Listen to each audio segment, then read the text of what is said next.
Good morning, good afternoon, good evening, good day. How are we doing today?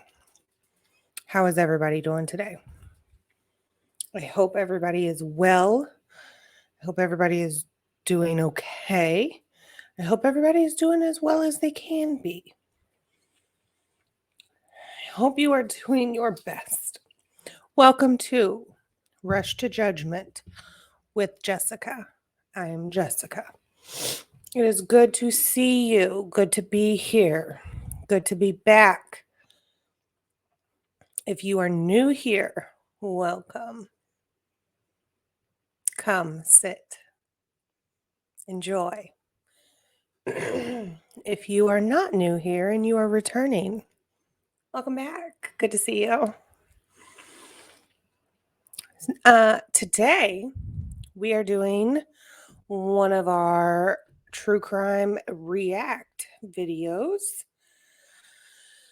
This is a story about a young couple who met an untimely demise. And yeah, so this is I just read the description. I do not like to watch them previously because I like to have my natural reaction to such things. So I will read the description to you now. It is the story of the brutal double homicide of a young couple in a quiet suburban neighborhood. The case was unusual, with a friend claiming to overhear the start of the attack over the phone. As the investigation unfolded, it seemed many of those closest to the couple were unwilling to share what they knew with police. It would take nearly a year for investigators to sift through a web of lies and half-truths before an arrest could be made. 10 years later, questions remain. Do police have their killer? And who else was involved? This is the disturbing case of Johnny Clarke and Lisa Straub. Jeez. See, this is why I feel like police work is just guesswork half the time. If they don't have something that is gonna get them DNA, if they don't have something concrete that they can just that's flashing neon lights into their faces, they're not gonna know what happened unless they got something. It's like the weatherman. It's just a guess. They're just guesstimating.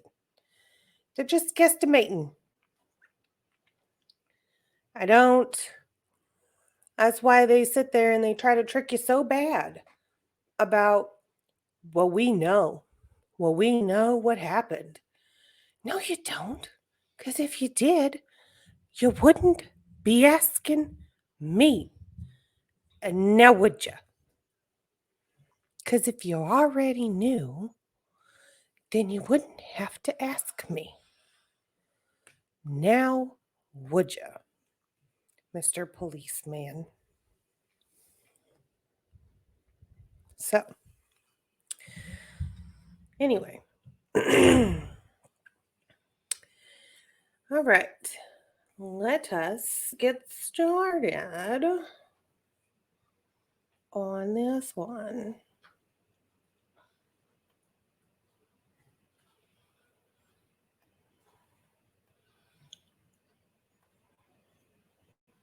Oh no. Go back.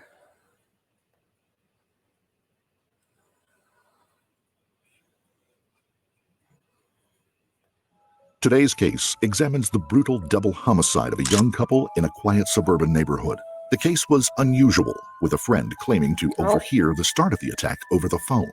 That's what I just read to you. Oh my God, we just called the police here. Hello? Yes, but we need a rescue coming. You got a big hole in his head. And as the investigation unfolded, it seemed that many of those closest to the couple were unwilling to share what they knew with police. Did he sound like he was out of breath? No. Did he sound like he was scared or nervous? No. Did he sound like he knew them people? That's why I said I think that whoever did it, he knew. It would take nearly a year for investigators to sift through the web of lies and half-truths before an arrest could be made. Yet 10 years later, questions remain. Do police really have their killer? And who else was involved? This is the disturbing case of Johnny Clarke and Lisa Straub. Before we start, we would like to send our deepest sympathies to the loved ones of Johnny Clarke and Lisa Straub, who fell victim to the Oh no. Come back down here. abominable acts described in this case.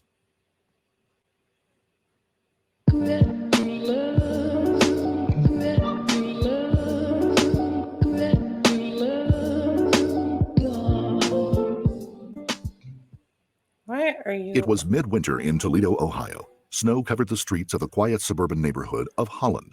Residents had long since turned in for the night, but at 2161 Longacre Lane, a nightmare was unfolding. Officers arrived at the house on Longacre Lane sometime just before 2 a.m. They found there were lights on inside the home, but no one was answering the door. A search of the property revealed nothing suspicious, and with no probable cause to break into the home, they left. 2161 Longacre Lane was the home of Jeff and Mary Beth Straub. 3 days earlier, the couple had left for a cruise to celebrate their 25th wedding anniversary, leaving their daughter, 20-year-old Lisa Straub, and her boyfriend, Johnny Clarke, age 21, in charge of the house. Lisa and Johnny had been dating off and on since the summer of 2009. For the first time, the pair had rented an apartment in Toledo, but with Johnny attending barber school and Lisa working part-time at TGI Fridays while attending nursing college, money was tight. In December 2010, Lisa's parents agreed to let the couple move back into the family home. With their extended vacation coming up, it seemed like an arrangement that would benefit everyone. Such nice Just parents. 3 days after the Straubs left for their cruise, Johnny's mother, May T, would place the first of 4 911 calls made that evening. Listen, ma'am, I am a concerned mother. Okay, 4 cop cars were already out at this residence. They're not there, and her car is in the driveway. I want to know where my son's at. Okay. I want to know where my son and his girlfriend are at. I want to know if they got abducted by whoever tried to assault them and rob them. And it's pretty funny that this girl named Tiffany, which is there right now by the residence, waits 2 hours to call somebody and report this. Okay. Whoa. Well, like I said, we were out there. There was nothing going on there. Okay, where's my son and his girlfriend and her car's in the driveway? How would I know that, ma'am? I need to report my son missing. How would I know that, ma'am? My son is missing. He's nowhere to be found. Officers returned to the house where they found several people waiting at the property. Johnny's parents, May T and Johnny Clarke, May T's cousin, and Tiffany, the friend who had alerted Johnny's mother to the concerning phone call. Police searched the property for a second time. Blinds and shutters prevented them from seeing inside the house, and once again, they left. The Clarks now searched the premises themselves. At the back of the house, Mr. Clarke spotted a window containing partially opened blinds. He hoisted May T's cousin up to peer through the slats. Oh my God.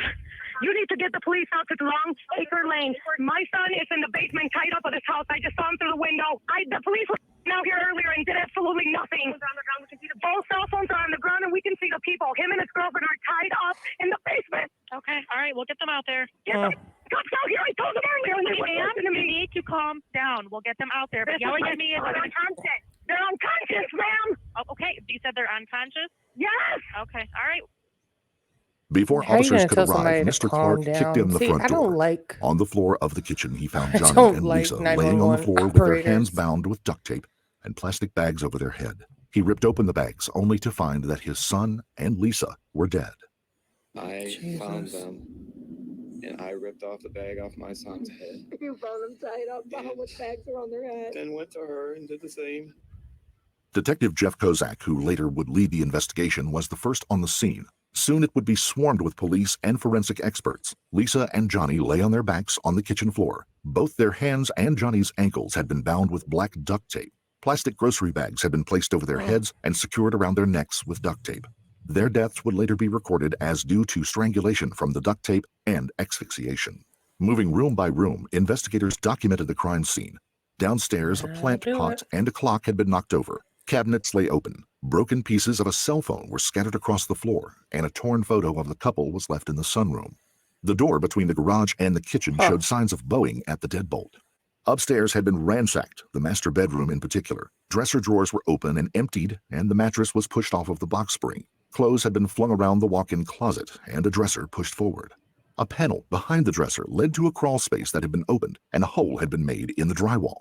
The lock on Lisa's bedroom door showed inward impact damage. If this was a botched robbery, it was a strange one. 6 envelopes containing $4.6 million in Iraqi dinars was left discarded, the equivalent of about $4,500. Other valuables, including laptops and jewelry, were probably didn't know also what the hell that untouched. was. Only 2 $20 bills were taken from the house. Clearly, the perpetrators had been looking for something specific. Police began piecing together a picture of what had happened. The perpetrators, they believed, had entered the house via the garage door. Johnny and Lisa had likely spotted them and attempted to block them from entering the house, hence the damage to the internal door. At some point, Lisa had likely fled and locked herself in her bedroom before the door had been forced inward. Police concluded that more than one perpetrator must have been involved. The timing of the attack suggested they knew the Straubs were away and therefore had some connection to the couple. Other clues suggested the attack had been planned. The duct tape had been brought to the house, as well as the plastic bags. And then there was the unusual MO. These murders would have taken time to execute. They smacked to police of something personal. On March 1st, police announced at their press conference their belief that Johnny and Lisa had been specifically targeted. News of the double homicide in this suburban neighborhood made national headlines. Police came under fire by journalists for failing to enter the home earlier. Joey Jackson, do you realize that the police, in coming there 2 different times, the first time they stayed, I think, 11 minutes. The second time they came 30 minutes. They knew that the 911 call said that the son had said, "Who are you? Why are you here?" And it's the family that had to find the bodies with the plastic bags over the heads? This is a horrific circumstance, by all means, Gene. Listen, in terms of probable cause or objective standard, whatever you want to call it, there's more than ample here. You have a phone call to 911 repeatedly by the mother. You have the girl who's describing the friend who's saying it's ransacked, the lights are on, you have the car there, and they're not there. It's problematic. And even if you say there was no objective, credible reason or probable cause, Gene, what about an exigent circumstance? Something needed to be done immediately, and it wasn't done, and it's unfortunate. And I hate to besmirch the character of our members in blue. They protect us, they keep us safe, but something is amiss. Reporters and internet sleuths, meanwhile, went into overdrive, speculating over motives and digging into the backgrounds of everyone involved. And there was plenty of dirt to uncover. Both Johnny and Lisa had grown up in loving homes. They had been well-adjusted, and they were athletic teens who were liked by all of their peers. But teenage partying had turned into regular drug use, and by 2011, both were habitual users of pharmaceutical painkillers. At 18, Johnny had spent a year in jail for robbing 2 men at gunpoint. Former friends had distanced themselves. Their social circle had come to include some seriously shady characters, many with long rap sheets for drug and violence-related crimes. Police now depended on this community for leads on the couple's killers. Of the numerous items taken from the house, only small samples of DNA evidence had been recovered. These had been lifted from the duct tape binding Johnny, the inside of Johnny's pockets, Johnny's cell phone, and a half a dozen cigarette butts, including one that had been conspicuously discarded near the door to the garage. This DNA identified as belonging to 5 different unknown males and females. No matches were found for the profiles on CODIS. Detectives were left with the job of collecting DNA samples from all of those connected with the couple. In the coming weeks, they would collect DNA swabs from nearly 40 people and conduct dozens of interviews in an attempt to establish potential leads. It would be a process more complicated than anyone could have imagined. Many of the couple's so-called friends were reluctant to divulge information that could put them on the wrong side of the wrong people or implicate themselves in a different felony. Many had had issues with Johnny, who owed money to people and had a reputation for bragging. And a recent rumor had circulated that Lisa's parents owned a safe containing $100,000, a topic that had been discussed at length during a party just weeks before the murders. Front and center of the police attention was Tiffany Williams, a girl who had overheard the start of the attack. Police would interview Tiffany several times, along with 17-year-old Zachary Burkett, who had gone with Tiffany to the house 2 hours after receiving the troubling call. At the time of the interviews, Tiffany was pregnant to a man named AP. AP was the ex-boyfriend of a girl called Alex Casino. They were names that would crop up again and again throughout the investigation. Tiffany told police that she and Zach had planned to meet the couple that night, which involved getting some pills and shooting some pool at the Straub home. Johnny had agreed to pick them up from East Toledo after Lisa had finished her shift at TGI Friday at 10 p.m. At 10:41 p.m., Tiffany had called Johnny to let him know they were heading out, but would be back in time for their lift. Let's talk about talking to Johnny and Lisa. Was there supposed to be a party? No, no party. There wasn't supposed to be a party. No, They didn't invite anybody else home. No, it was a last minute, hey, do you guys want to come over and play pool? Okay. A last minute thing. Nobody knew we was going out And there. what time, do you remember about what time you guys were, was this on the phone? Yeah. All right. Or texting? No, it was we were on the phone. But you're texting too at the same time? No. I mean, if you're not, okay. No, I had texted Lisa while she was at work because we had talked to Johnny and Johnny said they were going to get pills when Lisa got off work. And I was like, can you find me one and I'll give you the money back tomorrow? He said he had asked Lisa, so I texted Lisa's phone. That's where the texting came in. Okay. Then by the time Lisa got off work, which was at, I'm guessing 10 o'clock, Lisa texted me back and was like, I thought you was a friend. And then that's when I called Lisa, like, no, you took that in the wrong way. It wasn't nothing like that. Tiffany is referring to an argument she had with the couple 3 days earlier over drugs. I want to go over that conversation again in detail. That's fine. All right. You called Johnny on the phone. Mm-hmm. How many times did it ring, you think? Remember? Once or twice. Okay, 1 to 2 rings. Picked it right up. Mm-hmm. You know it was Johnny. Yes. How long of a pause before he said anything? He didn't say hello. All right, so he never said anything. Never said hello. So, all right, so you're on the phone. Mm-hmm. How long before you hear anything on the phone? What did you? Like as soon as he picked it up, he didn't say hello to me, but he was like, bro, what are you doing? All right, I want to get this down again. Bro, what are you doing? Okay. Okay, and he said that approximately 3 times. Okay. Then all right, let him give me his voice. Was it, bro, what are you doing? Or, bro, what are you doing? Yeah, just like that. He sounded pissed? Yeah. Did he sound scared? No. He just sounded pissed? Just pissed, yeah. All right, so you hear, bro, what are you doing? Bro, 3 times, what Johnny are you sounds doing? pissed. Mm-hmm. All right, then what he said? Then the next thing he said was, who the hell are you? How many times? Once. And then that's when I heard the other person in the background, but I couldn't hear what he was saying. So you overheard a voice in the A guy background. voice. You're sure it was a guy? Positive it was a guy. A really Have you ever heard it manly before? woman. No. Well, I really couldn't tell, you know what I mean? Right. Okay. All right, so then what? But then he asked again, bro, what are you doing? After he said, whoever. After the 3 times he said it here, he then said it again. Yeah, and that's when this guy was talking. So that's why I couldn't hear him, is because Johnny was saying, bro, what are you doing once again? All right. Did you hear anything in the background, like a door close, footsteps? It sounded like Johnny was, did he sound pissed here again? Mm-hmm. Did he sound pissed here? Yeah. Did he sound like he was out of breath? No. Did he sound like he was scared or nervous? No. Did he sound like he knew them people? Mm-hmm. That's why I said I think that whoever did it, he knew. Did Zach talk about the inside of that house? Did he say anything? Did you ever hear Johnny talking about a safe in that house? Never once heard Johnny talk about a safe in the house. Never. I never heard Johnny talk about money being in that house. The only thing that Johnny ever bragged about was Lisa's family had money. Okay. That was the only thing. All right. Why had she not called authorities right away? Tiffany told detectives there were drugs in the house and she didn't want anyone to get in trouble. But she hadn't phoned anyone else for 2 hours, despite Lisa or Johnny no longer responding to calls or messages. And there were inconsistencies in her account that bothered police. Tiffany told detectives that Johnny's last words had been, "Tiff, I'll call you back." But she told Johnny's mother, May T, that she heard Johnny drop the phone. He couldn't do both. May T had also told dispatch that Tiffany had been concerned when she'd gone by the house because it looked like it had been ransacked. But officers who had visited the house that night reported being unable to see inside.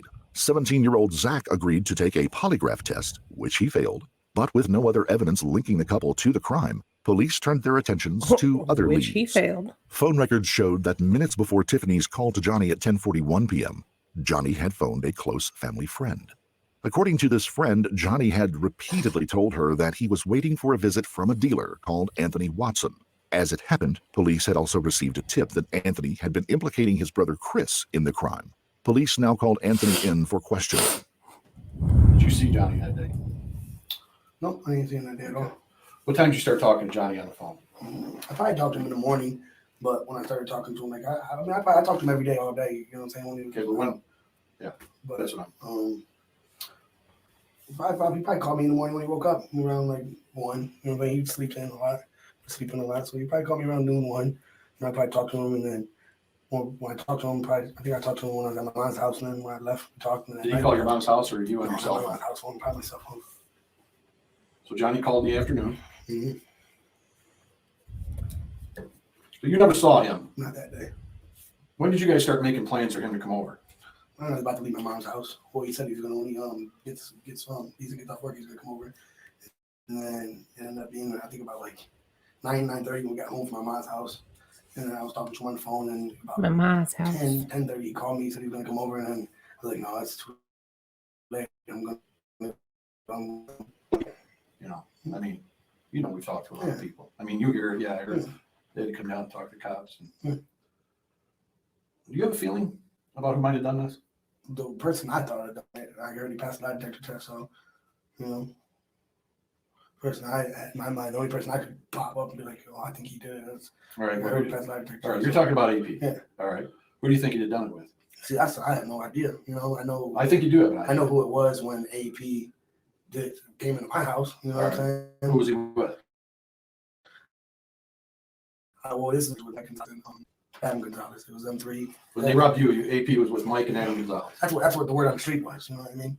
The AP Anthony mentions here is the same AP that Tiffany had spent hours with on the day of the murders and who was the father of her baby. That's the word. That was the word on the street. That wasn't for facts, for sure. I never even know if AP was actually one did it. That's what everybody said. All right. Let's take Mike and Adam Gonzalez out of that picture right there. You got AP. Who else? I have no idea, to be honest. No idea. What about Chris? My brother? Yeah. He don't like AP. They tried to kill me. Like my brother's not gonna hang out with AP. They came in my house shooting. He ain't gonna hang out with AP. He don't like the kid. He wanted to fight him, and I was like, bro, just leave it alone. I don't know if he's the one that did it. You know what I'm saying? Well, I'm gonna come right out and ask you. Did you ever make the statement, I think my brother Chris did this? No. You didn't say that to anybody? No. So if more than one person would have sat You here couldn't and hear told me saying I can't he thinks understand his brother him. would have done this, everybody else is lying? Yeah, they have to. From my mouth, I'll tell you that. People talk, I know people talk. But I think you're lying to me right now, Anthony. No. I think you have a feeling of who might have done this, and the reason you have that feeling is because do you know something? I know nothing. Anthony suggested that police look more closely at another of the couple's friends, a girl by the name of Alex Cosino. 21-year-old Alex was a single mom of 2 who had been involved in 2 bust-ups with Johnny, one just 2 months prior to the murders. In October 2010, Johnny and Lisa had visited Alex and noticed she had a pit bull puppy that wasn't being cared for properly. They offered to buy it off her and agreed to pay $100, but they only ever paid $50. Alex admitted to police that she had been furious at the time, but they soon resolved the issue. Then, around Thanksgiving 2010, Alex bought a car off Johnny, who, according to Zach, was desperate for cash. Not long after she had made the first payment of $750, half of the full amount to the car had broken down. Alex refused to give more money for the car. Did you use with Johnny pills? Yeah. Smoke weed? Yeah. Did you buy your weed from Johnny? No. Did you buy your pills from Johnny? No. Who'd you buy your weed from?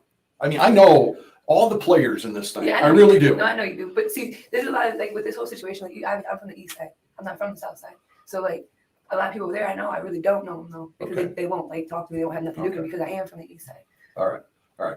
So after Johnny and Lisa broke up, you guys sleep together. Did you still see Johnny every so often at a? We just in traffic, bumping each other out and about, Okay. But in traffic. Nothing like that. Johnny had some good friends. Johnny had a lot of good friends. Right. He had one of his good friends was Tiffany. Did you know Tiffany? Yeah, you know I know Tiffany. Her father's father's come at my house, so I know Tiffany. Okay. And we don't get along. You don't get along with Tiffany. You talk to Zach a lot on the phone. Mm-hmm. A lot. I know. Small town, they do a lot of. What are you talking about? I Pills? don't tell him random Weed? stuff. No, I don't get my pills every often anymore. That's what's up. What? But So you've talked to Zach a lot Yeah. since this whole thing's happened. that's Zach's my family knows Zach. My kids know Zach. They love him. What's Zach been like since the homicide? How's he been active? The same. Same as always? Yeah. Well, I know Zach's got a real problem. So bad. That's why I'm glad he's doing that right now. I just actually, unless they took him a letter, there's I wrote Zach a letter the whole entire time, I mean, basically, I felt like he was putting me in a corner because he kept begging me to buy the car. I'm like, you really need the money. I really need the money. I really need the money. I'm like, okay, well, I had the $1,500, but I didn't want to give him all my money, so I told him I'll give you half. Where'd you get that kind of money? Huh? Where'd you get $1,500? Just from like, holidays and stuff. No. But No. None of your business, sir. But so That's not what I this told is him, about. I'd rather wait a week. He just pestered me, will not stop. Like he's begging me, like he's really literally begging me. Like, and I was Johnny, like what if you just take off with my money, And so by the time we got back to Zach's house, we reached an agreement that I give him half money, $750.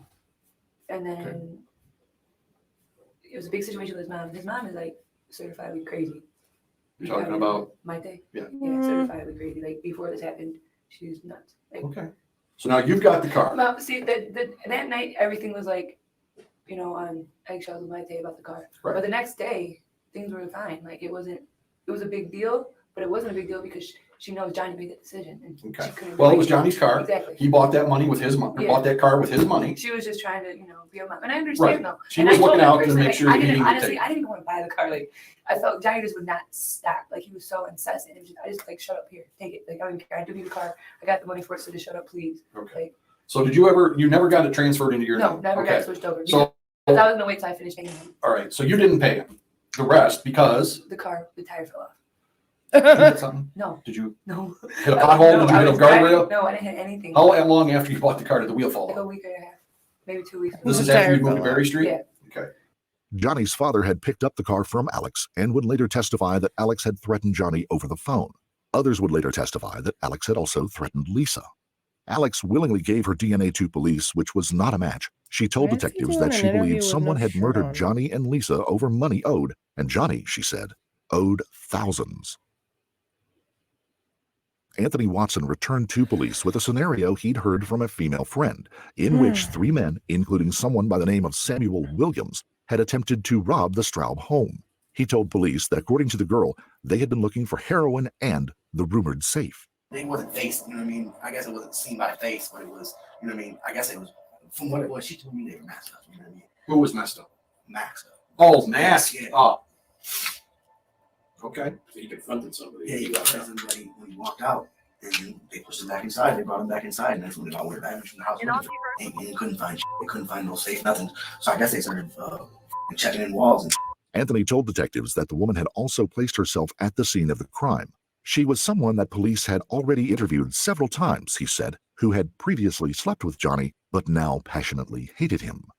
After this tip-off, a pending felony burglary charge against Anthony would be reduced to a misdemeanor, but any further cooperation he could have offered ended with his life in 2018 when he was gunned down by an unknown assailant. Police now had a breakthrough. The Newport cigarette butt found near the garage door contained DNA evidence that was a 50-50 match for 2 individuals, Samuel Williams and Cameo Petaway, the same Sam, who had been named in the tip-off by Anthony Watson. 22-year-old Sam Williams had been in and out of jail for years. Sam and Cameo were childhood friends and known to share a cigarette or two. Cameo had done several stints in prison and had reportedly been overheard saying he was looking for a big hit. Sam, it seemed, had been trying to turn his life around. He had received his GED in 2010, and by the autumn of 2011 was studying sociology and criminal justice. Police arrested Sam while out buying cigarettes. He would later say that he thought it was for a probation violation over domestic violence charges and had only become worried when he saw the FBI badges. You know a guy named Johnny Clarke? You don't know John Clarke? You know a young lady named Lisa Straub? No, don't know Johnny Clarke. You don't know Lisa Straub? Have you ever been to that house since Springfield Township? no. Okay. You sure? Positive. All right. 100% positive. All right. Some more names? Yeah. You know what? I'm going to throw some names at you. You tell me, you know Tone Watson? You know Tone? Anthony, Tone. Always hangs out with I know a couple of Tonys, but you don't go by Tone. Well, Anthony, Tony, hangs with a mixed dude, Zach, Fat Zach.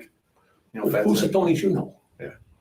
I know one from the east side, Starlet, my baby mom's other baby dad, Anthony Wolf. Can we get to the meat of what we want to talk to you about then? We had a problem at that house last winter. Did you hear anything about it? No. couple of kids were found dead in there.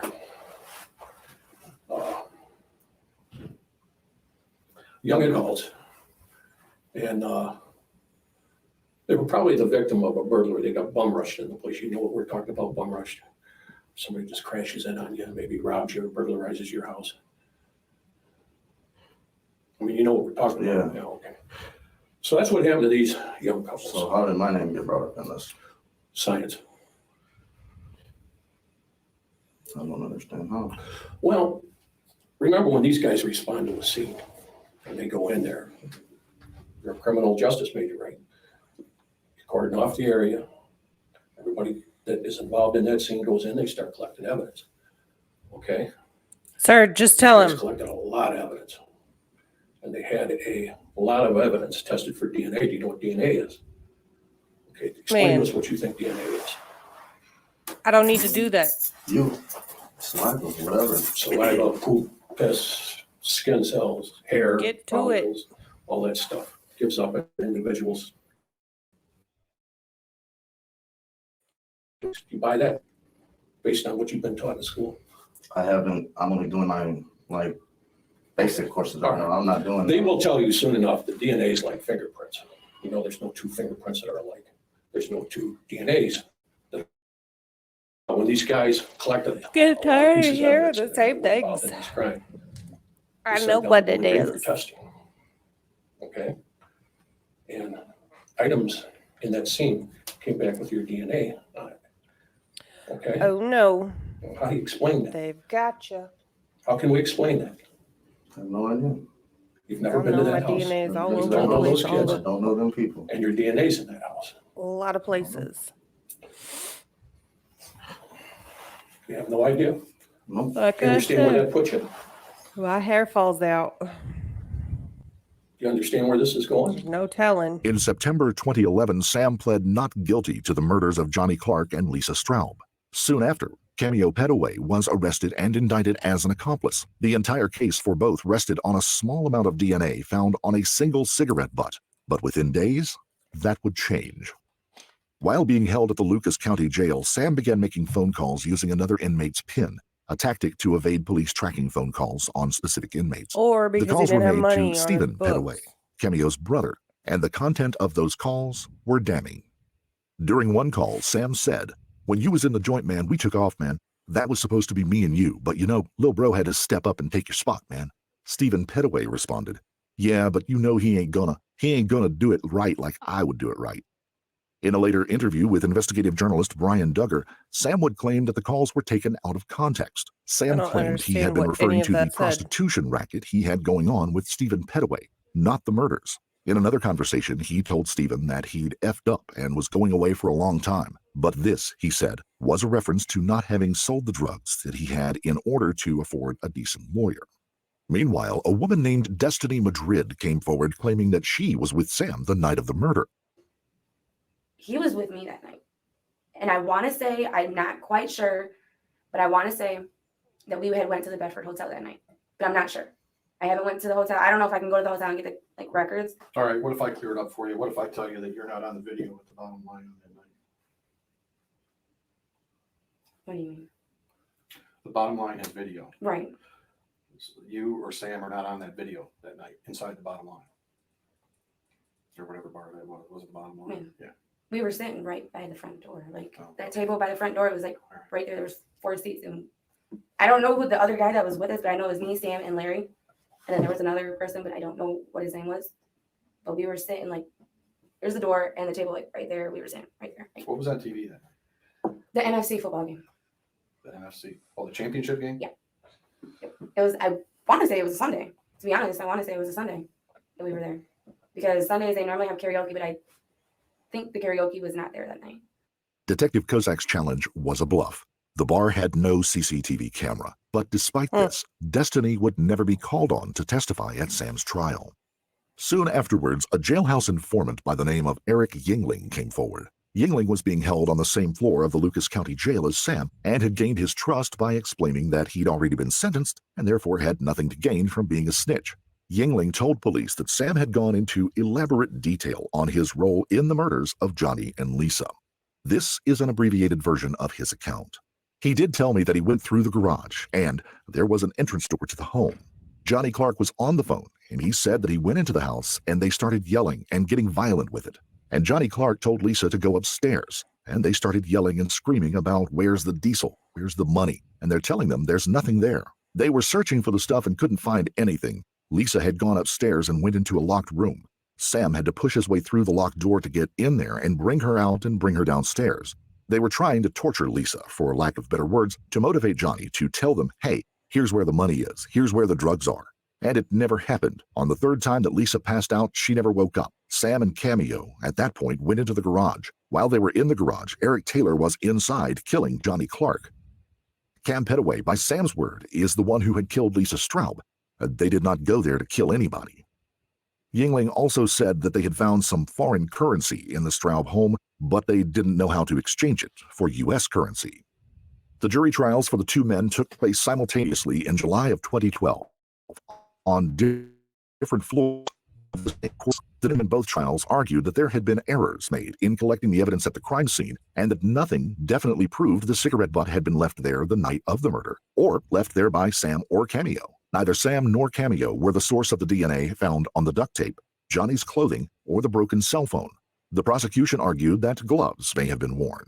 Cameo Petaway was acquitted on the grounds that the burden of proof had not been met. The prosecution of Sam Williams, however, had not only the DNA evidence, but the jailhouse phone calls and the testimony of informant Eric Yingling. Detective Kozak testified that the information about the Iraqi currency was not public knowledge and something only the killer had known. On July 27, 2012, a jury found Samuel Todd Williams guilty of 2 counts of aggravated murder, kidnapping, and burglary. He was sentenced to 2 life terms without the possibility of parole. Justice had prevailed. Or had it? In 2021, a deep dive investigation into the case by journalist Brian Duggar explored the various holes in the case against Sam Williams. Duggar revealed that information about the Iraqi dinars had been public knowledge as early as 3 days after the murder. It was mentioned on CNN. Yingling later admitted that his wife had researched the case online. During Sam's trial, his alibi for the night of the murders and the evidence and affidavits supporting that were not made available. Destiny Madrid had been arrested for obstructing justice shortly after her interview with police. Sam maintained in his interview with Duggar that he was at the Bottom Line bar on the night of January 30th for a friend's 21st birthday. I know that I was at the Bottom Line bar watching the Provo with a few other people, which one was Destiny Madrid, the girl that got arrested on my case. My cousin house was there. Eddie Flores was there. And there was other people that was in that bar, obviously. Sam also claimed that phone records showed that his phone pinged off a cell tower near the bar at 10:27 p.m., 20 miles from the home of Lisa's parents, placing him far away from the scene of the call that was overheard by Tiffany at 10:41 p.m. The call was to Destiny, who was on her way to the bar. But Sam admits that he had at least 3 cell phones at the time of the murders, and there was no proof that the number he refers to was his. About one thing, there seems to be a consensus. It would have taken more than one man to overpower Johnny and Lisa. Curiously, Cameo Petaway's cell phone did not receive or send any messages or calls from 6:35 p.m. on January 30th until 12:59 a.m. on January 31st. Journalist Brian Duggar is pushing for police to use more advanced DNA technology to help identify the other perpetrators in the attack. One person in particular, he suggests, has not shared all that she knows with police. That person, he says, is Alex Cosino. Alex was the only person who knew both Sam Williams and Johnny Clarke. Alex had known Sam since she was 13 years old and considered him as a brother. Prior to their arrests, Alex admitted that she hung out a lot, very often, with Sam and Cameo. During her court testimony, she admitted to sending this threatening message to a girl in the early morning hours of February 1st, just 2 days after the murders. Paraphrasing, "You don't know me. I do this kind of thing. Watch the news. These people get duct taped and tied up and left for dead. You should have asked me, and I would have told you who I am. Period." And there are others too. In September 2016, Johnny's parents, along with police veteran Frank Ramirez, were convicted of hatching a plot to kill Tiffany Williams after firing shots at her from a car. Tiffany claimed in court that she had been stalked and harassed since the night of the murders. Meanwhile, friends and family of both Lisa and Johnny were left to pick up the pieces. Holy shit. I feel numb to the whole situation. I just it's been very tough on me. Again, she was my best friend, so I've kind of just... And for parents, there's no respite from the pain. If you found this case compelling, don't forget to like the video. Comment down below your take on it, and please subscribe to the channel. Well, that's also, not... hit the notification bell in Where's order to the stay up to date. ending? What is that? Who did it? Did he get out? Is he out? The hell kind of bullshit is that? Oh my god. Oh my god. What? Oh dear. Pressing buttons. Kind of. What was his name? Sam Williams?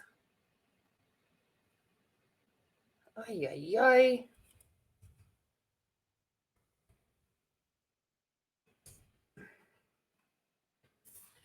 Well, that's not him. He is not of the African American, nor a football player. Ay, ay, ay. Sam Williams. Where was he from? Where was that at? Oh dear. Oh no. Oh no. Stop that. Quiet suburban neighborhood. Where though? Oh gosh. This is what happens when you don't pay attention to the details of the case. I don't know. I don't know. Sam Williams. Murder.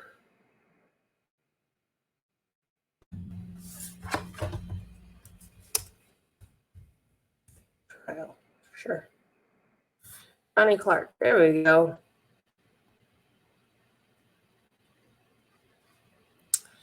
Let's see what it says. 10 years ago, Johnny Clarke and Lisa Straub were... Oh, here. You can't see it. It's not shit.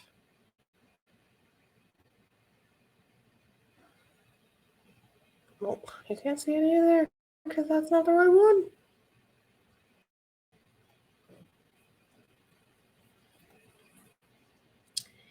Yeah, not the right one.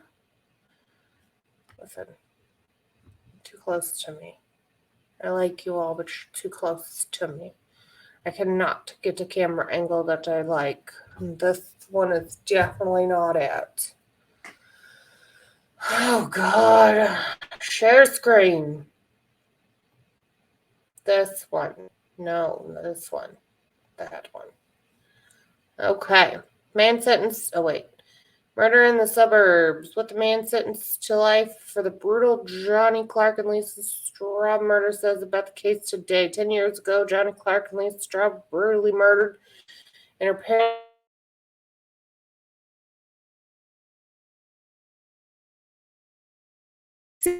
Y'all.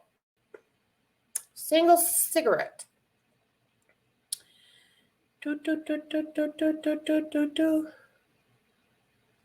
Sam described September 22nd, 2011 as a mope around day. He slept in late, invited some friends over to play video games, and ran out of cigarettes. Cigarettes were always in short supply for the 3-pack-a-day smoker. Well, that's excessive. His brother agreed to buy him a pack if Williams agreed to go to the store with him. As William crossed the street to get...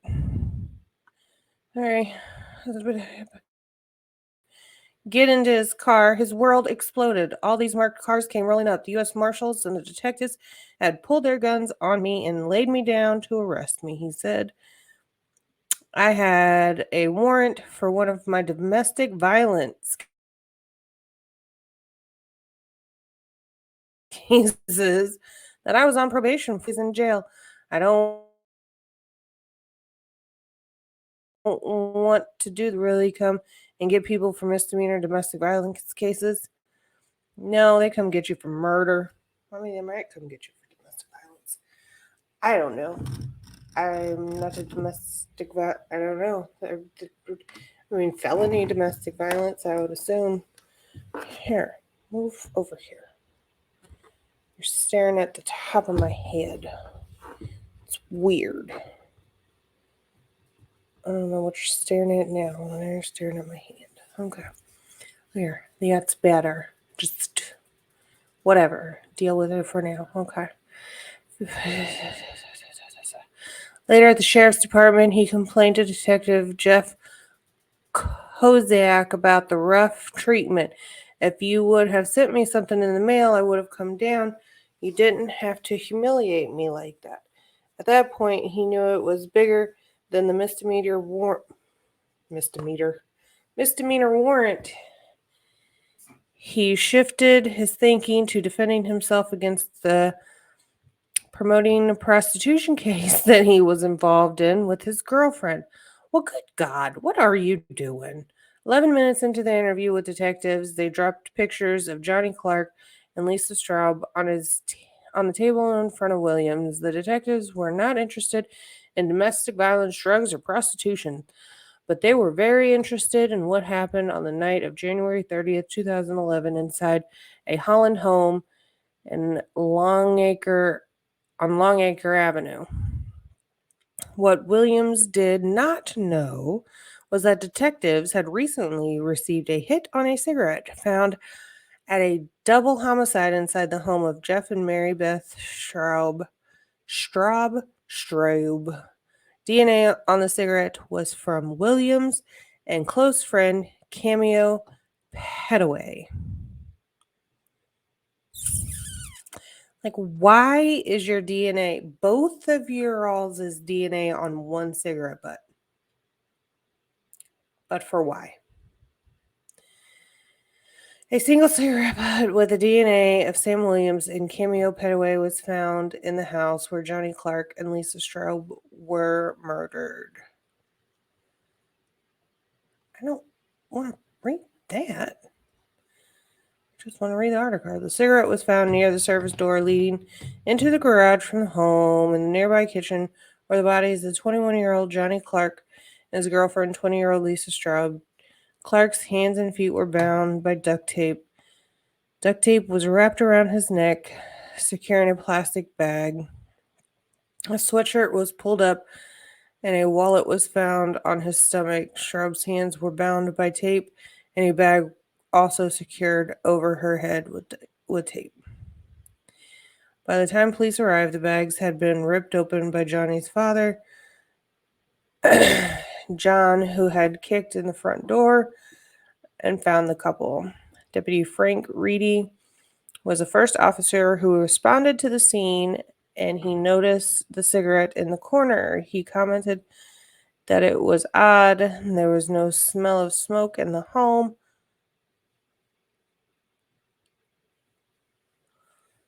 So Smith gave him, is that his name? Williams. Sam Williams gave Cameo the cigarette because he had smoked it, or Cameo had picked up the cigarette butt because he didn't have no more that day, because people do that. During an hour-long interview on September 22nd, Williams told detectives 6 times that he didn't want to talk. It is the only time that Williams has told his story to the media. At one point, Kozak roared at him, "Tell me why your DNA is at my crime scene." Arms crossed, Williams refused to talk and asked for his attorney. From Marion Correctional Institute, Williams talked to 11 investigates for nearly an hour, describing many events of that day. I've been incarcerated before, and I know murder case case is a very serious crime. I didn't know if they were using the DNA as a scare tactic to get me to talk, but I knew if I talked to my attorney, I'd find out more accurate information. When his case eventually went to trial in July for the following year, the statements to detectives were suppressed because of a violation of Williams' Miranda rights. The most damning statement was his denial that he had never been in the home. It was a question that his defense attorney struggled with at his trial. Ultimately, he was convicted of aggravated murder, burglary, and kidnapping. John Thebes and Jane Roman were able to successfully convince the jury not to sentence him to death, but he was sentenced to life in prison with no chance of parole. Sam got a fair trial. One thing that could not be explained adequately is how do you explain Sam Williams, how your DNA on the cigarette butt got inside a garage in a home that you had never been to? That was an impossibly large hurdle to overcome, attorney John Thebes said. Sam Williams learned his sentence for the homicides of Johnny Clarke and Lisa Straub, life in prison with no chance of parole.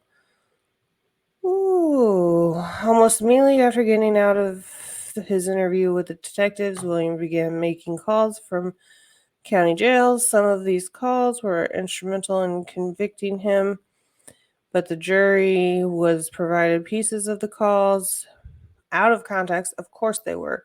All of the jail calls are out of context because they do not give all of the context of the calls, because then it would make sense and it would not fit their narrative. The first call was made to his nephew Chris at 8:45 p.m. At one point, William tells him, "I fucked up. I'm going to be in here for a long time." Prosecutors explained to the jury that it was an admission of guilt.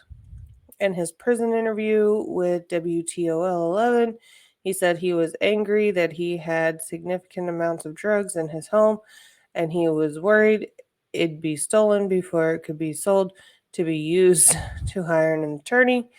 I mean, that's fair.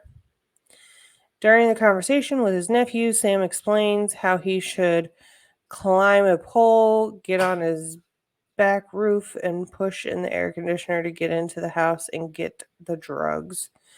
In a later call with a friend by the name of Looney, William tells him, "I just told my little nephew where everything is at. Help him get rid of it. Dude, I need the money. I need a lawyer." The most incriminating phone call was made on April 12, 2012 to Stephen Petaway, the brother of Cameo. Sam tells him, "That was supposed to be me and you, but you know little bro had to step to take your spot, man.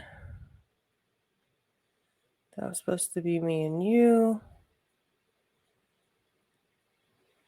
Stephen responds, "You know he didn't do it right like I would have did it right."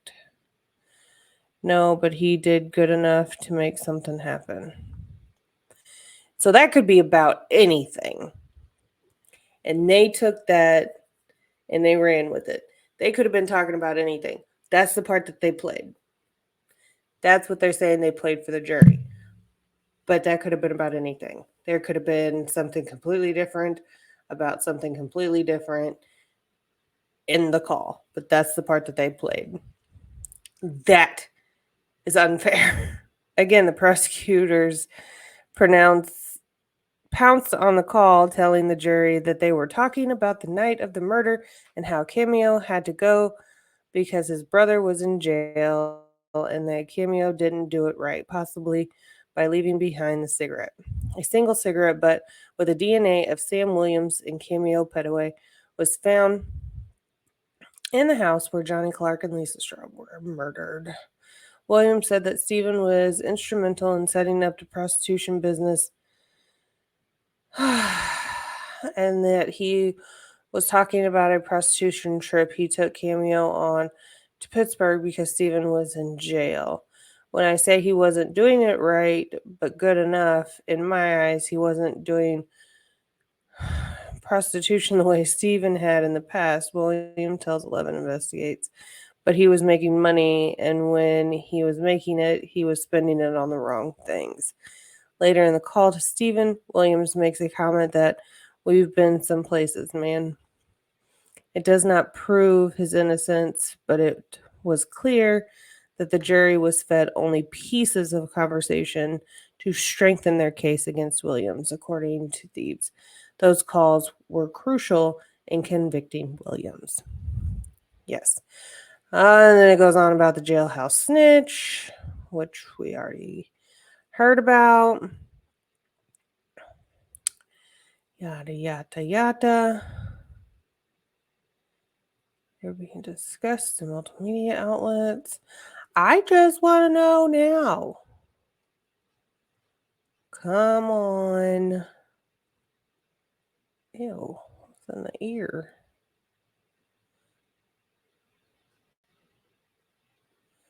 If Williams was set up, he was a ripe target. He's been charged 3 times for domestic violence. In 2006, he was found guilty of threatening to kill the victim. In 2007, he was involved in a fight and charged with felonious assault after punching a man. In 2010, he was found guilty of pushing his ex-wife to the ground and biting her wrist. And in 2011, before his arrest for murder, he was found guilty of going to his ex-wife's, kicking in the door, and threatening to send the woman in his car in to beat her up. Okay. In his interview with WTOL 11, he admits to being a drug dealer, a pimp, but he says he is not a killer. I may be a pimp and I may deal some drugs, but I don't kill people. I have some morals, okay? I draw a line somewhere. I had no involvement in this case, and I pray that the families get justice for their family members. And I pray that one day the truth is told and Johnny and Lisa's killers are put behind the bars where they deserve to be.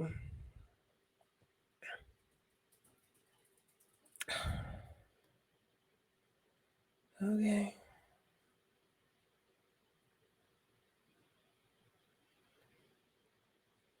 Well, whatever. I don't know.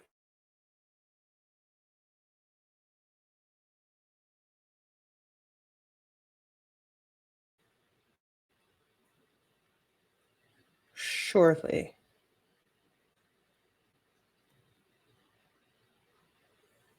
I don't know.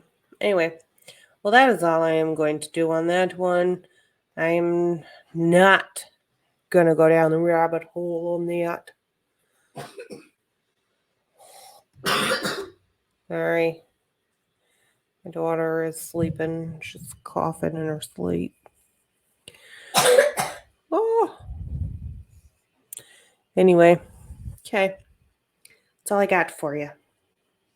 That's it. That's all. Well, you all have a good evening, day, night, afternoon, and I will catch you on the next one. Odds are my camera angle will be different on that one as well, because I cannot figure out my life. There you go. See you later.